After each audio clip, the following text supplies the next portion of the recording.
안철수가 국민의힘의 경선을 개방해라. 나는 입당 안 하고 거기 경선에 참여하고 싶다. 우리가 안철수 편을 들기로 했어. 지금은 네. 국민의힘하고 붙었을 네. 때는. 그렇지만 이걸 받아주는 사람이 어디 있어요. 당내 경선이라는 게 있어. 그러면 경선 룰이라는 게 있을 거 아니야. 당헌 당규가 있을 거 아니에요. 경선을 하려면 일단은 경선을 하려면 당원이 돼야 될 거 아니에요. 네. 입당을 안 하고 그리고 그쪽 경선에 참여하게 해줘 하면은 물론 노림수가 있기는 하겠지만 이거 받아주는 미친 정당이 어디 있습니까? 그러니까 안철수의 그 머릿속을 정말 좀 상상하게 만드는 그런 발언이었어요. 이 사람 진짜 모르는구나. 정당이 그러니까 회사 하나 만들듯이 그냥 내가 만들었으니까 이 정당의 주인은 내 거고 이 정당은 내 거고 이 정당의 주인은 나야. 이런 방식의 정말 1차원적인 진짜 유아틱한 생각을 하고 있다는 게 너무 드러나는 거거든요. 이게 당대표한테 요구한다고 당대표가 오케이 한다고 해서 되는 게 아니잖아요.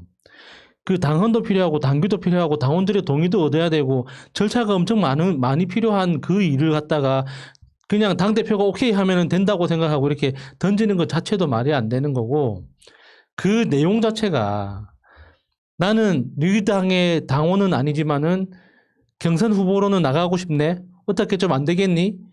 이건 정치를 아는 사람 입장에서는 상상을 할 수가 없는 거예요.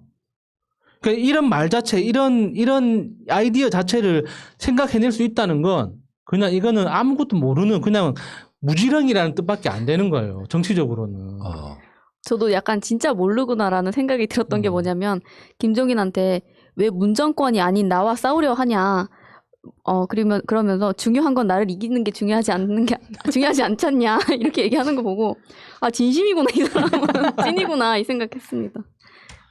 국민의힘 경선 플랫폼을 야권 전체에 개방해 주십시오. 야권 승리를 위한 게임 메이커가 돼 주십시오. 그러면 그 개방된 그 야권 경선 플랫폼에는 정의당도 들어가야 돼요? 괜찮네. 야당이니까? 그러네 진짜. 그 말도 안 되는 소리를. 열린민주당도 들어가고 막 다 그렇게 그러니까. 예. 그러니까 너무 개념이 없어가지고 이제 제가 봤을 때는 이런 식으로 도태되지 않을까. 저는 그런 생각이 들어요. 도태되지 않을까. 그러니까 이번에 안철수가 하는 걸 보면 정말 끝까지 갈 것 같아요. 그러니까 3자 구도로 되는 거지. 국민의힘에 한 명 나오고 민주당에 한 명 나오고 안철수가 한 명 나오는 안철수 하나. 이 상태로 쭉 가지 않을까. 그래서 안철수는 그러니까 최악이 아니지. 최선의 경우에는 2등 하는 거예요.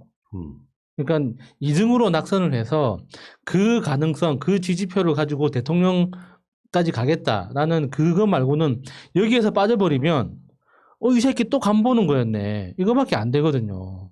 그러면 이미 이렇게까지 언론에 많이 등장하고 이야기가 많이 회자가 됐으면 최소한의 이제 개벽다구 하나는 건져야 되는데 개벽다구가 3위로 끝나버리면 그건 진짜 개벽다구가 되는 거거든요.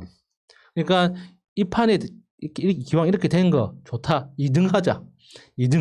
2등으로 해서 이 정말 아깝게 2등이 됐다는 어떤 그런 이미지를 가지고 다음 대선에 출마를 노리지 않을까 봅니다.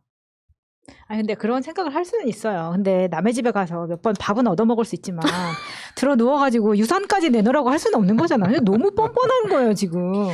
그러니까 오냐 하니까 진짜 상투 잡으려고 하더니 너무 웃겨. 근데 아까 말한 약간 우리가 좀 비판했던 아시아경제 윈지코리아 여론조사를 보면 재밌는 게 하나 나와.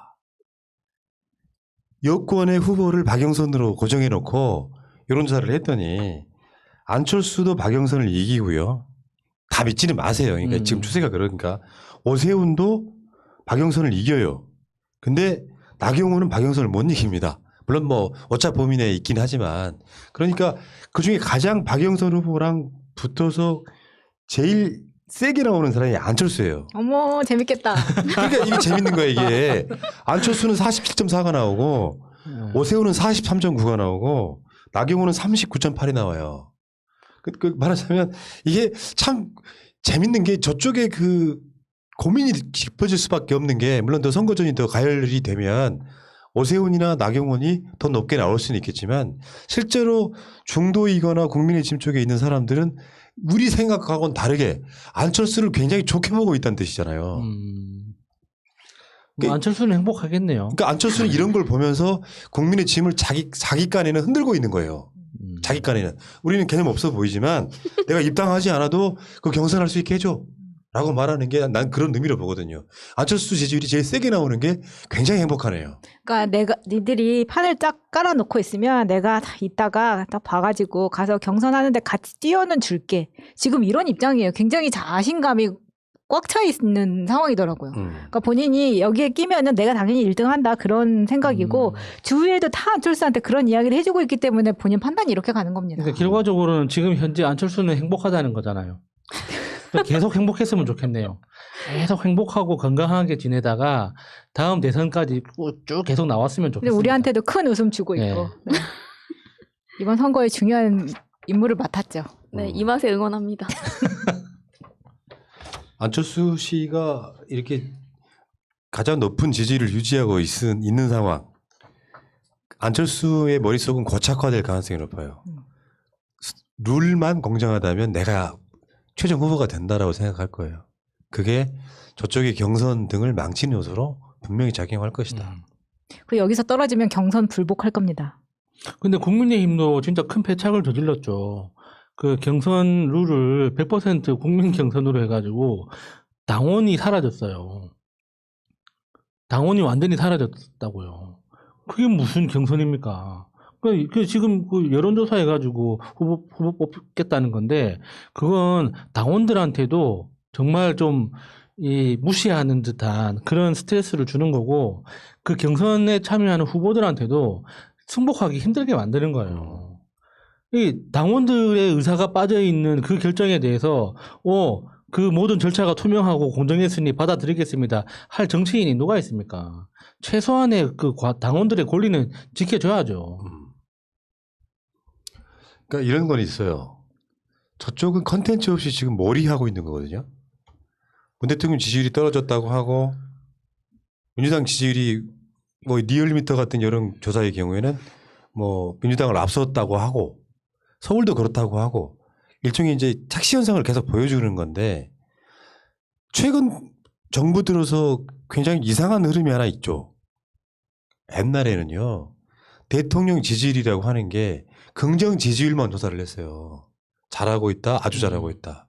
이런 정도였다고. 근데 요즘은 그거를 어떤 식으로 고착화시키냐면 오늘도 어떤 여론조사에서 문 대통령 지지율이 40%를 회복했어. 40%가 중요한 거거든요. 근데 부정평가는 그보다 훨씬 높은 50몇 프로라는 걸 더 강조를 해요. 사람들 머릿속에 뭐가 있냐면 긍정평가만을 계속 강조를 하면 야 집권 4년차 5년차에 막 40% 나오는 대통령은 사실 처음 아니냐? 예. 이걸 희석시키기 위해서 국민 다수는 50몇 %는 대통령이 못하고 있다고 생각한대. 이걸 계속 고착화시키는 과정에 그 여론조사들이 이 보궐선거 등에 나오는 저쪽 인사들의 출마를 계속 가속화시키는 거예요. 야 민주당 지지율 떨어지고 있고 대통령 지지율이 낮은 상황 부정평가가 높으니까 니들 선거 나가면 이겨. 아니거든요. 다시 한번 말씀드리지만 대통령 긍정평가가 40%라고 하면 잘 생각해봐요. 대한민국 총선이 아무리 투표율이 높아도 70%를 안 넘습니다. 지금 대선을 가봐야 70% 조금 넘어요. 지방선거 하면 50%대야. 보궐선거 하면 얼마나 될 것 같습니까? 보궐선거 하면 난 이번 서울시장 부산시장 보궐선거에서 투표율 50% 넘기 힘들다고 봐. 근데 대통령 지지율이 40%야. 투표율이 50%밖에 안 돼. 그러면 투표 고관여층인 대통령 지지자들이 민주당이 지면 안 되니까 투표장에 다 나온다고 생각해봐. 굳이 말하자면 그렇다는 거예요. 굉장히 단순한 이야기이긴 한데 그러면 누가 이겨요? 근데 투표장에도 안 나오실 분들의 모든 부정적 이미지까지 들어와가지고 대통령 못하고 있고 부정적 여론이 훨씬 높다고 강조하는 이유가 뭐겠어요? 50몇 대 40이니까 마치 우리가 지고 있는 것처럼 보이잖아. 안 그렇다고 투표장에 나와야 그게 민심이고 그게 선거고 그게 여론이 되는 거잖아요. 대통령 지지율 40%는 어마어마한 거예요. 이걸 우리가 놓치면 절대 안 된다는 거지. 투표율 50%도 안 될 선거에서 문 대통령 지지하는 40%가 선거에 나와 보십시오. 모든 선거 다 이겨. 이번에는 부산에도 이길 거예요. 네. 걱정 안 하셔도 된다는 이야기를 드리고 싶은 거예요. 물론 늘상 말씀드리지만 방심하면 안 되는 건 맞지만 오히려 이런 정도의 타이밍의 선거가 제일 재밌는 거예요. 특히 안철수가 더 재밌게 만들어주고 있잖아요. 안철수가 1위 하고 있다는 게 대단합니다. 그리고 다시 언론들 다시 말해드리지만 부정평가를 강조하는 이유가 뭡니까? 난 이해가 안 돼요. 솔직히 말씀드려서.